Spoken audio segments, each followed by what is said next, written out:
Hello అండి, అందరూ ఎలా ఉన్నారు? This is Bhavani. Welcome to my channel. మా ఇంట్లో సడన్గా ట్రిప్ ప్లాన్ చేశారు. అనుకుంటే ఇంకా వెంటనే వెళ్ళిపోవాల్సిందే. ఇంతకీ ట్రిప్ ఎక్కడికి అనుకుంటున్నారా? తమిళనాడులోని కన్యాకుమారి టెంపుల్. మార్నింగ్ అనుకున్నాము, ఈవినింగ్ లోపల ప్యాకింగ్ అంతా రెడీ అయిపోయింది. చలో స్టార్ట్ అయిపోయాము. డ్రైవింగ్ వచ్చి మా ఆయన అండ్ మా ఆయన వాళ్ళ తమ్ముడు. మాకైతే 10 hours పట్టింది. డిస్టెన్స్ వచ్చి 800 kilometers. ఇక మేము ఊర్లో ఎంటర్ అయితేనే టూరిస్ట్ గైడ్స్ ఉంటారు కదా, వాళ్ళే ఇంకా మాకు రూమ్ చూపించారు. డ్రైవ్ చేశారు. నేనైతే హ్యాపీగా పడుకొని ఎంజాయ్ చేశాను మా జర్నీని. రూమ్లోకి ఎంటర్ అవుతానే బాల్కనీలోకి వెళ్ళాను. అక్కడి నుంచి వ్యూ మాత్రం ఇలా ఉందండి. బట్ నాకైతే సర్ప్రైజింగ్గా ఉంది. రూమ్ సూపర్గా ఉంది అండ్ వ్యూ మాత్రం సూపర్గా ఉంది.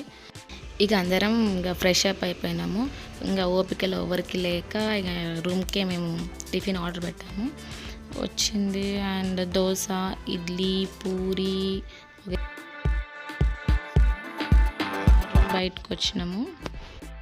రూమ్ బయట హాల్ ఉందన్నమాట. అక్కడి నుంచి కూడా వ్యూ మాత్రం ఎక్సలెంట్గా ఉంది. ఇంకా మా పిల్లలకి కొంచెం వీడియోస్, పిక్స్ అట్లా టైం.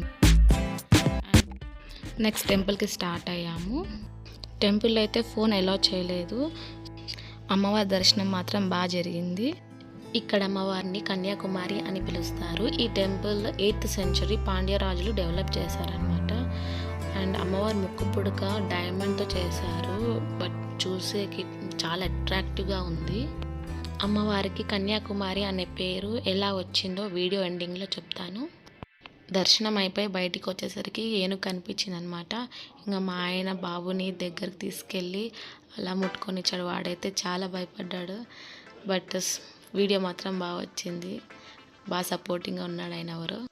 టెంపుల్ నుంచి ఎగ్జిట్ అయ్యేసరికి ఇట్ వాజ్ అరౌండ్ 2 to 3 అయింది. అండ్ లంచ్ టైం కాబట్టి వి కంప్లీటెడ్ అవర్ లంచ్ అనమాట. And next we went boating.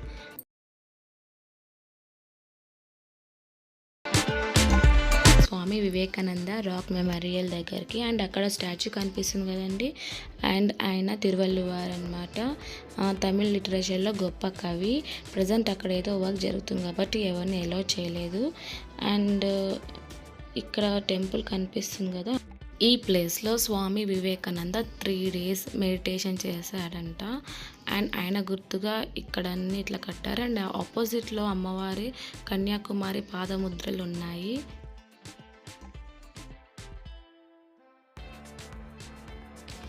ఇంకా చూడడానికి వ్యూ మాత్రం ఎక్సలెంట్గా ఉంది. ఎండలు మాత్రం భయంకరంగా ఉంది. కాలు కాలిపోతున్నాయి. అండ్ పక్కనే ఇట్లా సముద్రం ఉండేసరికి కాలు కాలుతున్నా అస్సలు పట్టించుకోము. వేవ్స్ మాత్రం హెవీగానే ఉన్నాయి. అండ్ ఇక్కడ మా వాడు చేసినారా, ఎక్కడ చేసినా కారు పట్టుకొని తిరుగుతూనే ఉంటాడు. ఎండ ఎక్కువ ఉండడం వల్ల మా గ్యాంగ్ నీడని చూసుకొని అట్లా కూర్చుందనమాట. అండ్ మా మరిది ఫీలింగ్ ఆయన నోటితోనే వినండి.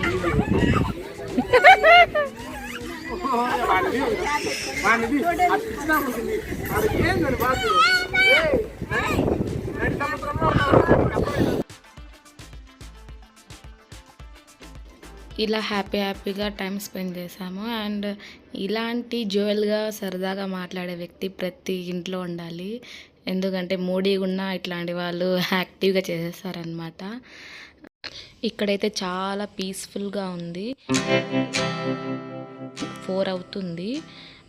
మనం ఇక్కడైతే ఎంతసేపు అయినా ఉండొచ్చు. బట్ లాస్ట్ బోట్కి మాత్రం మనం వెళ్ళిపోవాలి.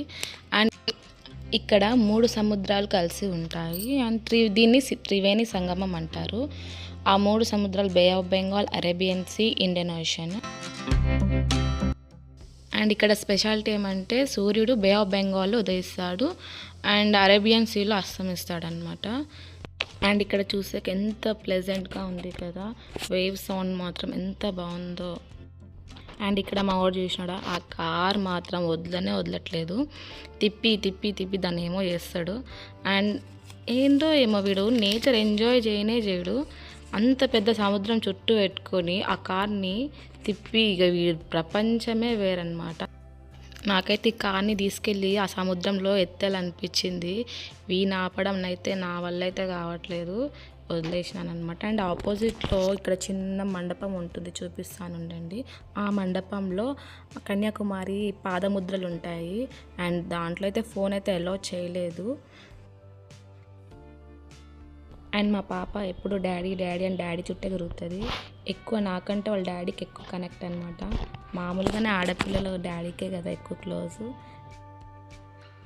అండ్ నా ఎక్స్పీరియన్స్ ప్రకారం ఇలాంటి చిచ్చరి పిడుగులు మాత్రం ఇట్లా టూరిస్ట్ ప్లేస్లకి తేవద్దండి. ఎందుకంటే మనం నేచర్ ఎంజాయ్ చేసేదే ఉండదన్నమాట. ఇలా చూసుకోవడమే సరిపోతుంది. కొంచెం పిల్లలు గ్రో అయినాక అప్పుడు తేవడం బెటర్. అండ్ వీడు చూసినాడా, అసలు ఏం చూడట్లేదు వీడు. ఆ కార్ టూర్ మొత్తం ఆ కార్తోనే అన్నాడు.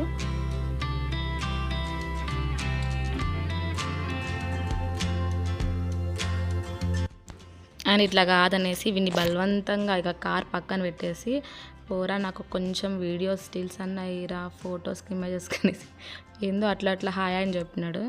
ఇంకా చూస్తున్నారు కదా వాడు అల్లరి. రియల్ ఏనుగు మీద కూర్చోరంటే కూర్చోలే, కానీ ఇక్కడ ఈ బొమ్మ ఏనుగు మీద మాత్రం బాగా కూర్చొని ఎంజాయ్ చేస్తున్నాడు వీడు. అండ్ మా బోట్కి టైం అయిపోయింది, we are checking out. And boat journey మాత్రం ఓన్లీ 5 minutes అండి.